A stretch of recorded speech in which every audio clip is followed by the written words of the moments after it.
There's a quiet shift that happens after 60. The world outside may slow down, but the world within begins to stir in new ways. It's not about chasing answers anymore. It's about living with better questions, gentler ones. Questions that don't demand solutions, but offer space. Space to reflect, to breathe, to listen. Carl Jung believed that the second half of life isn't about striving. It's about returning. Returning to the self we've always been underneath the roles, the noise, the proving. It's a time not to fix, but to notice, not to chase, but to receive. Here are 5 questions, simple, soft, and open. They don't need to be answered all at once. Just let them sit with you.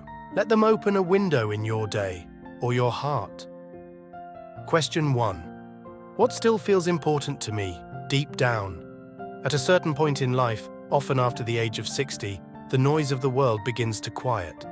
The chase slows. The calendar opens. And in that new kind of space, a different kind of question begins to arise. Not loud, not urgent, but persistent in its gentleness. What still feels important to me deep down? Not in terms of responsibilities or obligations, not in the way society might measure importance, but on the level of the soul. What continues to stir something alive inside? This question can feel unfamiliar because so much of life has been shaped by the shoulds. What should matter? What should be pursued? What should be prioritized? For decades, people carry roles that define them. Parent, partner, professional, caretaker, provider, planner. And within those roles, the personal voice often gets quieter, placed gently aside to serve something larger than the self. But eventually, the roles begin to shift. Children grow up, jobs change or end, daily routines soften, and in that slowing, there is room to turn inward, to listen, perhaps for the first time in years, to the quieter voice within. That voice may not speak in complete sentences, it may not offer a list, but it does offer a feeling, a pull, a resonance toward what remains meaningful after all else has fallen away. For some, what still feels important may be connection, not the kind built around events or logistics, but the kind that offers depth, a shared walk, a real conversation, the presence of someone who truly sees them. For others, it may be creativity, returning to a lost art, a buried hobby, a forgotten joy that once felt essential. And for many, it is simply peace, the freedom to move slowly, to sit in silence, to witness the world without needing to change it. This kind of reflection can be disorienting. It invites the question of whether what once felt urgent ever truly was. It asks whether some of the things pursued so fiercely were ever really the heart's desire, or simply inherited definitions of success and purpose. It's not about regret, it's about clarity. In Jungian terms, this is the work of individuation, the process of peeling back the layers of identity that were shaped by the external world in order to reclaim the core self.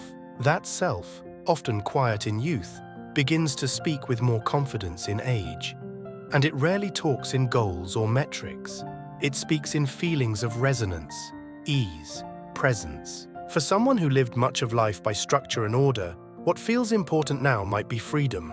Not the reckless kind, but the quiet freedom to choose their day based on mood, not obligation. For someone who built a life around care for others, what feels important now might be self-tending, to rest, to create, to reflect, to allow. And for someone who spent decades moving outward, achieving, managing, fixing, what feels important might be turning inward, towards spirit, towards silence, towards soul. This question also invites honesty. What no longer feels important, not from bitterness, but from clarity. What is the person ready to lay down? Not because it failed, but because it's simply no longer needed. The second half of life is as much about release as it is about discovery. And in that release, a surprising spaciousness opens. The person may find themselves lingering longer in moments that once seemed insignificant, watching light on a wall, listening to the same piece of music again and again, holding a memory not to analyze it, but to be with it. What feels important now may be different from what was important 10 years ago, or even last year. That's the beauty of this stage of life. Priorities are no longer driven by urgency, but by truth. The person no longer asks what they must do. They ask what feels right to do. And in that shift, life becomes less about checking boxes and more about honoring inner rhythms. This is not about isolation or self-centeredness. In fact, those who answer this question often become more generous, not because they should, but because they want to, because they are no longer giving from pressure, but from authenticity. They say yes when it's true and no when it's kind. They choose presence over performance. They begin to trust that what matters to them, even if it seems small, is sacred. Sometimes what feels important is simply being with someone they love, being with a sunset, being with their own breath. In a world that celebrates doing, the choice to simply be can feel radical, but it is often in these still, quiet moments that a person begins to recognize themselves again, not as a collection of tasks or achievements, but as a soul with value that needs no explanation. To ask what still feels important is not to look for a mission. It is to listen for a pulse. What makes the person feel alive? Not excited, not entertained, but deeply alive. What brings warmth to the chest, softness to the breath, steadiness to the eyes? These are the signs of soul importance, and the older self, wise and tender, knows how to recognize them. The answer to this question may change. It may evolve. It may resist definition. That's okay. The value is not in the answer, it's in the asking. It's in the space the question creates. Space to feel, space to notice, space to return to what has always been quietly waiting under the surface. And in that return, a new kind of life begins. Slower, yes, but richer. Not filled with things to prove, but filled with things that matter, truly matter. And that perhaps is what this stage of life is for. Not adding more, but discovering what was always essential. Then, living from that place, gently and fully. Question 2. What have I stopped allowing myself to feel? Over the course of a life, emotions are gathered and carried like stones tucked into the lining of a coat. Some noticed, others forgotten, all with weight. As a person moves through the decades, especially into the years after 60, the weight becomes more apparent. Not necessarily heavier, but more present. With the slowing of outer demands, the inner world becomes harder to ignore. And in the quiet moments that now surface more often, a gentle but unsettling question arises. What have I stopped allowing myself to feel? This question can stir deep waters. It requires no judgment, only attention. Because there are always reasons for what has been buried. Life often demands that emotions be set aside for the sake of survival, responsibility, or control. Anger is muted to keep peace. Grief is rushed so the world can keep turning. Joy is postponed for later, until there's time, until it feels safe. Fear is hidden to appear strong. Longing is silenced because there is no room for it. Over time, these inner silences become normal, even invisible. The body keeps going. The face smiles. The schedule fills. But something within waits, patiently, quietly, for the chance to be felt again. As Carl Jung observed, the emotions and aspects of the psyche that are ignored or repressed do not disappear. They retreat into the unconscious and wait. And in the second half of life, the unconscious begins to speak more clearly. Dreams become more vivid. Old memories arise without prompting. A song triggers an unexpected tear. A quiet afternoon opens a door to something buried decades ago. This is not regression. It is reintegration. The psyche wants to become whole, and wholeness requires that nothing be left out, not even the feelings one thought they had long outgrown. Sometimes what hasn't been felt is grief, not just for loved ones lost, but for parts of the self that were set aside. The child who was never comforted, the ambition that was never pursued, the words that were never spoken. Sometimes it is joy that was postponed for the sake of duty or modesty, the desire to laugh fully, to feel beautiful, to celebrate something just for oneself.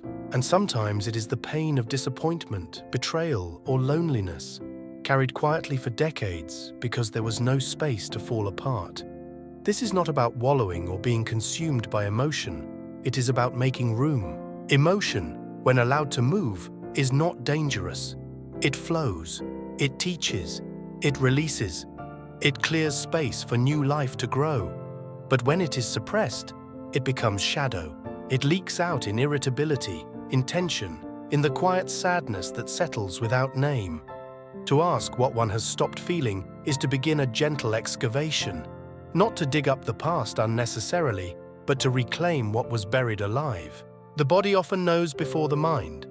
Tightness in the chest, restlessness, fatigue, or a lump in the throat, these can be signals of something unacknowledged. The invitation is not to solve the feeling but to meet it, to sit with it, even if it has no words, to breathe with it, to say quietly, "You're allowed to be here now."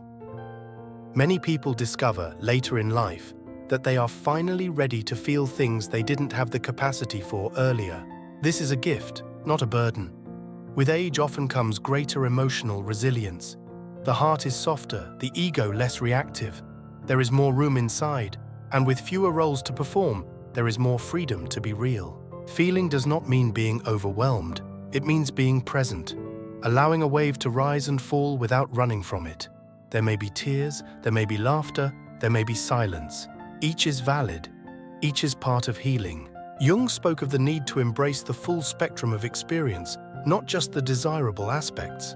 The light cannot be fully appreciated without honoring the dark. In the willingness to feel again, the soul reclaims its voice. There is also forgiveness in this process, not just of others, but of oneself.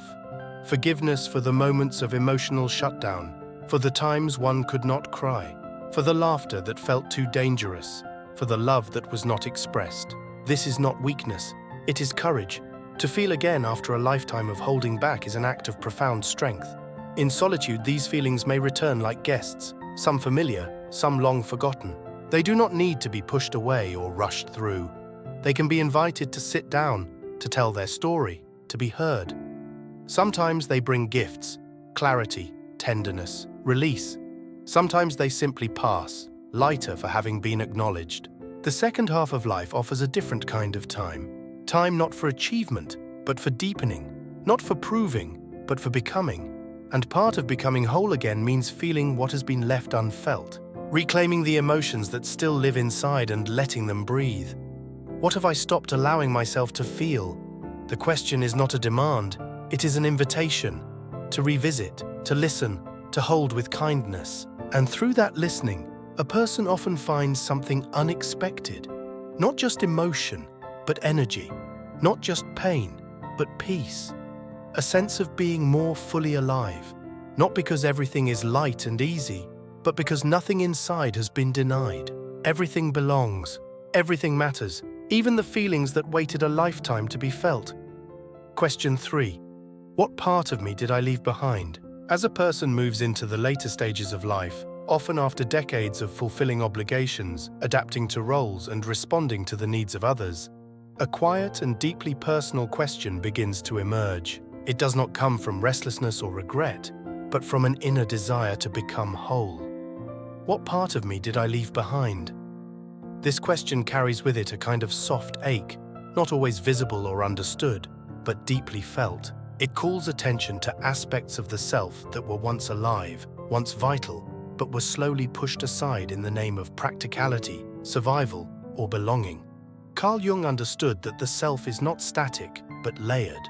Over time, certain parts are brought to the forefront, those that fit the world's expectations, those that help achieve goals or maintain peace in relationships. But others are placed in shadow, not because they are wrong or bad, but because they did not find space in the structure life demanded. The playful part, the dreamer, the artist, the spiritual seeker, the one who asked questions no one could answer, the part that laughed too loud, felt too deeply, wanted too much. These parts, once silenced, do not disappear, they wait. This question is not about dwelling in the past, it is about recollecting the self. It asks for honesty without judgment. What did I love that I stopped doing? Who was I before I was told who to be? Where did I feel most alive, before the world taught me to be sensible or quiet or careful? The process of leaving behind parts of oneself is almost always unconscious. It is the cost of adaptation. A young person learns early what gains approval and what brings disapproval. They learn which aspects of themselves bring connection and which create conflict. They internalize the rules of families, schools, cultures, and so the pruning begins. Certain emotions are discouraged. Certain dreams are labeled impractical. Certain interests are dismissed as childish. And over the years, the self becomes shaped not only by what is chosen, but by what is abandoned. In the second half of life, when external demands begin to ease, these missing parts begin to stir. They appear in dreams, in sudden waves of longing, in quiet moments of reflection. They ask not to be mourned, but to be welcomed. Because the truth is, they were never truly lost. They were simply waiting for the right time to return. Often what was left behind is not grand or dramatic. It's subtle. A love of drawing that faded after a teacher's critique. A fascination with nature silenced by busy schedules. A bold voice quieted by fear of judgment. A sense of wonder dulled by years of practicality. These are not just hobbies or traits. They are expressions of the soul. And when they are denied, something essential within is dimmed. Reclaiming these parts is not about reclaiming youth. It is about reclaiming authenticity.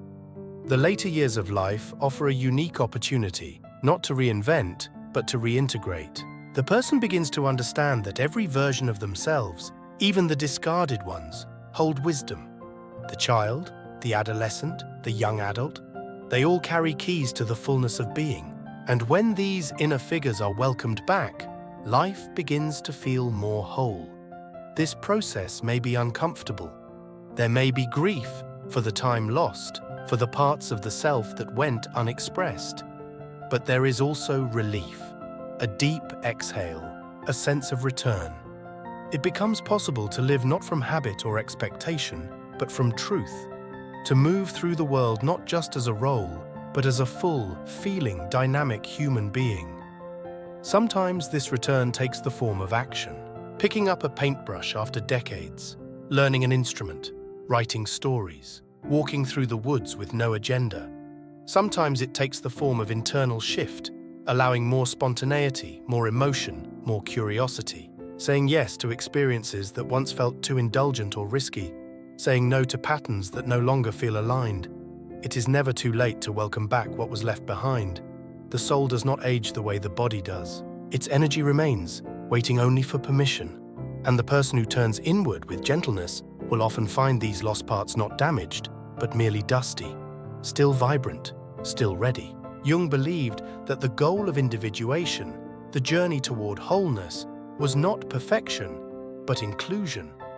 To become whole is to become a container large enough for all that one is, not just the polished surface, but the hidden depths, not just the achievements, but the forgotten dreams, not just the roles played well, but the voice that was never given stage. This question, what part of me did I leave behind, is not a burden. It is an invitation to listen, to remember, to soften. It is a doorway to freedom, not in the sense of escape, but in the sense of return. Freedom to be full again, freedom to be real.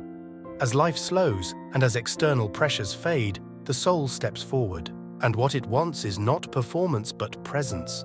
It wants to be seen as it is, in all its many parts. And when it is seen, when even the forgotten aspects are welcomed back, something profound happens. The person no longer feels scattered, incomplete, or waiting. They feel rooted, whole, at home in themselves. And from that place, the world feels different. Not because it has changed, but because they have come back to themselves. Fully, finally, completely. Question 4. What can I let go of? At a certain point in life, particularly after the age of 60, the soul begins to ask quieter, deeper questions. Not the kind that demand a plan or a solution, but the kind that invites stillness and reflection. One of the most powerful among them is this: what can I let go of? It's not a question about giving up or surrendering in defeat. It's a question about freedom, about space, about release. It doesn't come from lack, but from fullness. The kind of fullness that understands more is not always better, and that peace often begins with subtraction. Throughout life, people accumulate. Not just things, but identities, beliefs, expectations, roles, resentments, unspoken fears. These inner burdens often feel like background noise, so familiar they go unnoticed. A belief that one must always be strong. An old hurt that still flinches beneath the surface. The idea that rest must be earned. The expectation that happiness should look a certain way. These are not just thoughts. They shape how a person moves through the world. They become invisible scripts. And as the body grows older, as time feels more precious, those scripts begin to show their weight. Letting go is not about rejecting the past. It's about gently asking what still belongs in the present. It's a process of discernment. What am I carrying out of habit rather than out of truth? What have I been trying to control that no longer needs my grip? What part of my story have I outgrown? Not because it was wrong, but because it no longer fits the person I've become. Carl Jung understood that the second half of life is a turning inward. A return not to what the world expects, but to what the soul knows. And in that return, there is often a shedding. Just as a tree drops its leaves not in loss, but in preparation for deeper growth, the psyche lets go not to become less, but to become more whole, to live more lightly, to come home. Letting go can take many forms. Sometimes it means releasing the need for approval. After decades of trying to be understood, liked, respected, the person begins to feel that being true is more important than being validated. They start to speak more honestly, to dress for comfort, not impression, to choose what feels aligned, not what looks impressive. Sometimes it means letting go of roles, the caretaker, the fixer, the provider, the achiever. These roles may have brought purpose and pride, but they can also become prisons if held too tightly. As circumstances change, as children grow, as careers end, as energy shifts, these roles may no longer be needed in the same way, and letting go of them creates space for something new, for being, not just doing, for presence, not performance. Often what needs to be released is internal: guilt for things not done, shame for who one once was, resentment for what didn't happen. These emotions, left unacknowledged, harden into stories that loop endlessly in the background. Letting go of them is not forgetting. It's allowing them to soften, to be seen, felt, and then set down, like a heavy bag that was carried out of habit long after it stopped serving any purpose. Letting go is also about surrendering the illusion of control. Control over how others see us, over how life unfolds, over how aging should look or feel. There is humility in this kind of release, not weakness, but wisdom. The kind of wisdom that recognizes that peace does not come from perfect plans, but from presence, that the need to know, to predict, to shape every outcome often creates more suffering than it prevents, and that life, when allowed to flow, often brings gifts we could never have designed. In practical ways, letting go might look like saying no more often, not out of selfishness, but out of clarity. It might look like taking a slower walk instead of rushing, like deleting an old email account, like clearing a closet, not for neatness, but for emotional spaciousness, like leaving behind old goals and choosing rest instead, like forgiving someone, not because they earned it, but because carrying anger has simply become too heavy. There is a kind of silence that follows letting go, a pause, a breath, an unfamiliar spaciousness. It can feel strange at first, like something is missing. But in that space, something begins to rise. Peace, clarity, energy that was once tied up in holding, fixing, maintaining, now becomes available for living, for noticing beauty, for showing up more fully, for joy that is quiet but steady. Letting go is not an end, it is a threshold, a sacred clearing where the next chapter begins, not with fanfare but with gentleness, with honesty, with the soft courage of asking, what can I release so I can finally breathe? So I can finally be? The person does not become smaller in this process. They become truer, lighter, more available to the life that still wants to be lived. And in that lightness, they often discover something surprising, that what they feared losing was never essential, that what they released never defined them, and that what remains after the letting go is not emptiness but essence. And so they continue, not by carrying more, but by carrying less, not by striving, but by softening, not by controlling, but by opening. And in that way, the path forward becomes not a task, but a return. A quiet, graceful return to what has always been real, what has always been theirs, what has always patiently been waiting. Question 5. What kind of peace am I ready for? There is a moment, often in the quiet hours of later life, when the soul begins to whisper a new kind of question. It doesn't arrive with urgency or noise. It appears like a soft breeze at the edge of awareness. What kind of peace am I ready for? This question doesn't seek comfort in the usual ways. It's not about avoiding discomfort or chasing happiness. It's about recognizing a readiness for something deeper, quieter, more enduring. A peace that comes not from changing the world, but from changing the relationship one has with it. A peace that is not earned or found, but uncovered, because it was always there beneath the striving. After 60, life shifts, not only externally but internally. There is more space, fewer deadlines, and often less appetite for proving. What once felt urgent begins to fade. The need to explain, to impress, to push forward at all costs begins to soften. And in that softening, a different kind of clarity emerges. It's not about what still needs to be done. It's about how one wants to be, how one wants to live in their body, in their breath, in their spirit, each remaining day. And that's where peace becomes more than an idea. It becomes a calling. The peace that begins to call in later life is not the same as the one imagined in youth. In younger years, peace often looks like the absence of problems, the removal of stress, a kind of perfected stillness. But real peace, mature peace, includes complexity. It makes room for grief that has never fully left, for mistakes that still ache, for joy that feels more tender than bright. It is a peace that can hold paradox, that can sit with both longing and contentment, that doesn't need life to be perfect in order to be meaningful. Carl Jung saw the second half of life not as a decline, but as a return to the soul. And the soul, he believed, is not interested in external achievement. It wants truth, it wants wholeness, it wants rest, not the kind of rest that comes from sleep, but the kind that comes from no longer needing to resist what is. The peace the soul seeks is not passive. It is dynamic in its stillness. It is alive in its surrender. It is the kind of peace that arrives when a person no longer needs to be anything other than who they are.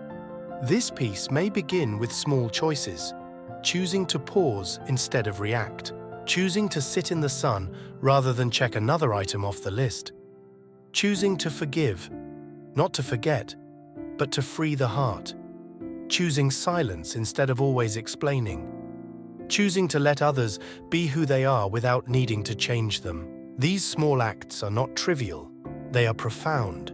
They signal a shift from resistance to acceptance, not resignation, but maturity. The ability to stand within the fullness of life, its joy and sorrow, its clarity and confusion, and remain steady. Peace, in this sense, is not a place without waves. It is the deep current that runs beneath them. It is what holds a person when the surface of life is uncertain.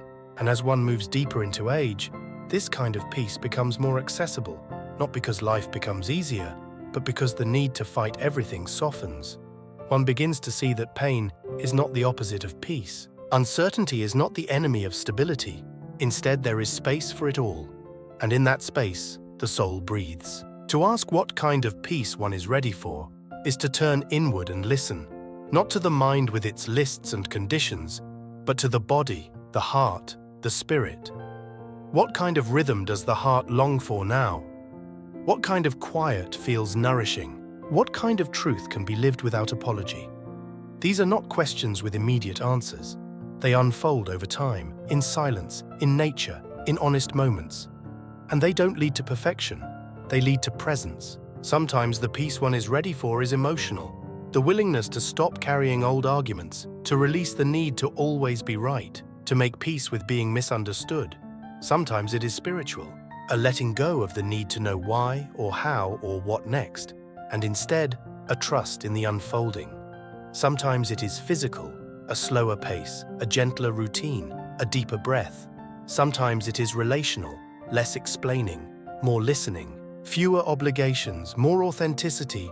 Peace may also look like boundaries, saying no without guilt, choosing quiet over obligation, protecting the energy that remains for what feels sacred. Peace may look like saying yes to rest, yes to creativity, yes to joy that asks for no justification. It is not always still or passive. Sometimes peace is bold, sometimes it walks away, sometimes it starts again, but it always roots itself in truth. The kind of peace that emerges in later life is not always seen from the outside.